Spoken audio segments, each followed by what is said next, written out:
How do comic books shops? I messed up that intro. I should go. I'm not going to record it. Over. How do comic shops need to survive? I've done some prediction videos. They're there, and I think there's a predictions playlist if I'm not an idiot. But how do comic shops need to survive, and what is their responsibility to survive? Let's get into that.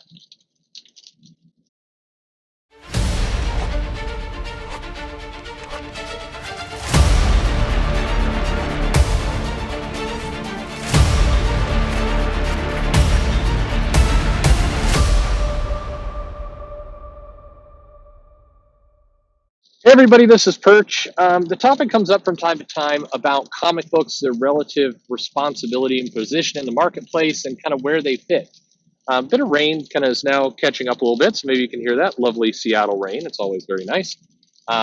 Anyway, it, I think a lot of people there's kind of two ways to look at comic shops, and well, sorry, there's only one way to look at comic shops. There's a lot of wrong way to look at comic shops.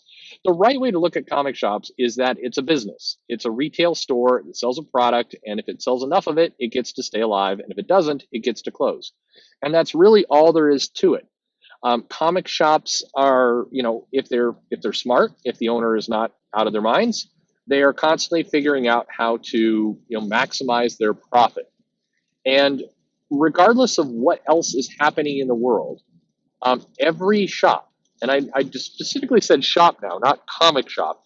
Every shop, unless it is a what I would call a vanity shop or there's a lifestyle shop or a vanity shop, and those terms I've described before. Those terms are basically where the owner is rich. So the owner has millions of dollars, and they always wanted to own a comic shop. So they open one up, and whether or not it's profitable or makes money is kind of irrelevant. It's much the same like shops that back in the day would be fronts for money laundering or something. They don't really care what happens in the shop because there's something else behind it that is making its profitability irrelevant. So comic shops in general, but very few are this way. Very, very few. And in fact, most vanity or lifestyle shops tend to go out of business. The Magic Mirror shop that was up in Mill Creek, the infamous bane of my existence for a lot of reasons, was a vanity shop, and they did vanity things, and they had, they tried to appeal to the community. Unfortunately, the community did not respond back, and it was unprofitable to the point where even as a vanity project, it couldn't stay open, and it didn't. So eventually, people who have a lot of money, it's weird, if they have a lot of money to burn, they tend to not want to lose it, even if they can lose it. Rich people stay rich for a reason. The best way to not be poor is, the best way to help the poor is to not be one. That's kind of a cold-hearted saying, but that's often true. And so comic shops, typically speaking, they need to have money. They need to be able to survive by bringing in a profit. So they work and they work and they work, and hopefully, if things go well, money comes in, profit. So all these arguments that sometimes pop up on social media, people think, hey, look, I got 100 likes, 100 retweets. My YouTube channel has, 50,000, 100,000 subscribers. That all sounds nice, but to the actual reality of a comic shop selling comics and selling goods, it's really irrelevant. The amount of people who have come into my shop talking about a YouTube channel equals one person. And they were talking about the time that Todd McFarlane did a little demonstration of how to draw Rick and Morty. That was as far as it went. To credit, they don't talk about the Diversity in Comics channel. They don't talk about the Ethan Van Sciver channel. Hey, guess what? They don't talk about the DC or Marvel channel. Nobody talks about these channels. Nobody is in the comic shop is really watching these things. Now, does that mean people are watching them at home and then not talking about it in the shop? Yeah, probably. I mean, I'm sure that happens. But the key is they're still coming into the shop. They're still buying comics. Whatever they happen to be watching on the outside, they're putting their money down buying comics. The comic shop owner, on the other hand, must take the responsibility of watching what is coming in and what is coming out. If a bunch of customers say, hey, this Marvel storyline here is trash. This Captain America with Ta-Nehisi Coates and what is going on with Captain America. The art is terrible. The story is bad. I don't want to buy it. The comic shop has two choices. Well, they really have one choice, and then they have a bunch of insanity. So the one choice they have is to lower their order on Captain America to the point where they are not bringing Captain America into the store that doesn't sell. Eventually, over time, Marvel gets the message that this comic is not selling, and they either put a new creative team on it, or they relaunch it, or they tie it to a bunch of incentive programs. They try and artificially get the numbers up. Lots of things they can do, because at the end of the day, Marvel is also a business trying to make money and please their Disney overlords.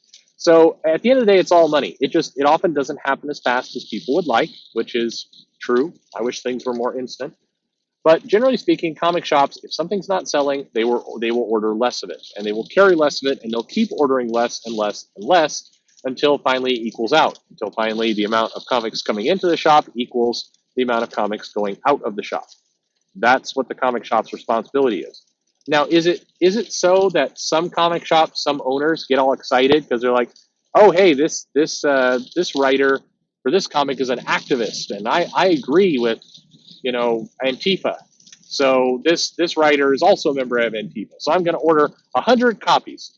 Well, yes, that does happen, but the store owner is generally out of their mind, and that store goes out of business. If you order a bunch of things that aren't going to sell for personal reasons, like they agree with you ideologically, then that store is going to vanish.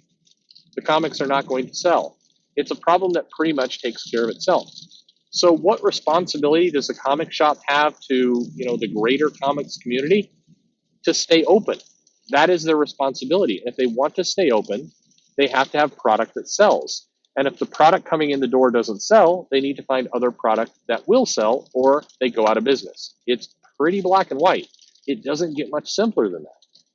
Now, does that mean that some comic stores are dicks? Yeah, many times. Comic stores are dicks. Make no mistake about it. Does that mean some owners have terrible business acumen and behave badly and treat customers like garbage? Yeah, sometimes. Those people definitely exist out there. And generally speaking, those comic stores vanish. There's one type of comic store that I really dislike. And I say it for the record. And that's a comic store that is in a city. There's only one of them. The comic shop knows there's only one of them. And so the owner acts like that comic store owner guy from The Simpsons. They're arrogant. They're jerks. They treat their customers bad. They're condescending.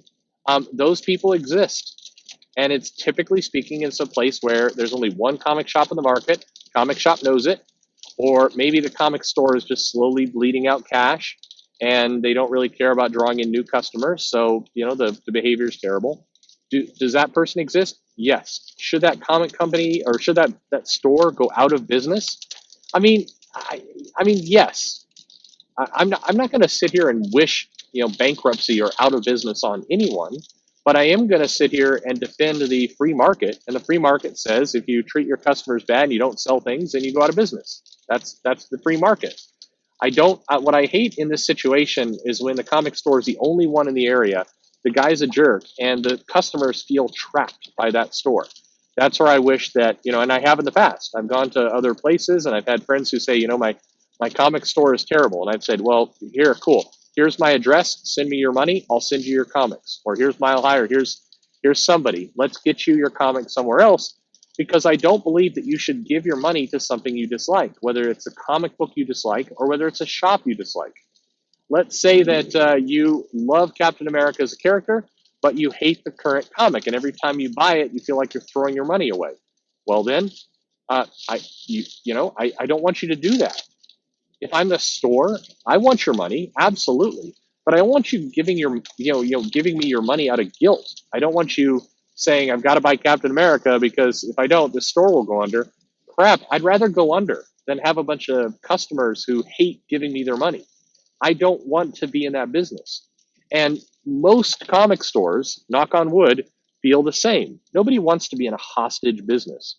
I mean, there are some, sure. I guarantee you there are some comic shops that could really care less, what you're getting or why you're getting it. They just want your cash. That certainly exists, but that kind of mentality tends to run people out of business too. It doesn't survive. So comic shops, I think, have a very big responsibility to comics as a whole. They should serve their customer. They should be courteous. They should have good programs. They shouldn't swindle or cheat people. If a comic comes in and it's by a creative team different from what was advertised, the comic shop should be upfront with the customer and explain what's happened and try and figure out a way that the customer doesn't feel like they were swindled. And I also think the comic shop has a responsibility to, when available, when possible, speak up. Go to reseller summits, speak up. If you get a chance to talk to David Gabriel, tell him he's an asshole. Tell him his variant cover schemes are bad for the industry. Speak up. I think that's fine. Now, keep in mind, the big publishers are unlikely to listen to small little comic shops. They don't need to listen to them. Unfortunately, that's the reality of how this business works. They don't need to listen to shops, which is bad. Make no mistake about it. It's not a good thing. But it still means you should speak up. It means as a comic store, you should diversify your stock. You should put yourself in a position where you are not solely dependent on Marvel and DC. If you're a comic shop and 90% of your revenue comes from Marvel and DC, you're running a risky business, and you should try and get out of that. You should try and find other things to sell. You should try and make it so that you have some power in the equation, and the only way to do it is by carrying things besides Marvel and DC, getting some money there where you do not feel wholly dependent on whatever big event or variant scheme these companies have going. It's not healthy for you. And in a weird way, it's also not healthy for them. The publishers may not realize it, but creating this chained dependency to stores is not good for anyone. Anyway, that's how I feel about it. How do you feel? Do you have a good shop? What kind of responsibility do you think a comic shop has to the customers, to the business, to publishers? And what are ways that comic shops can improve their leverage? I'm interested to hear it. You probably have a good idea. Would love to know more. Leave me a comment below. Like, subscribe if you feel, kindly whatever to it. And thanks for listening.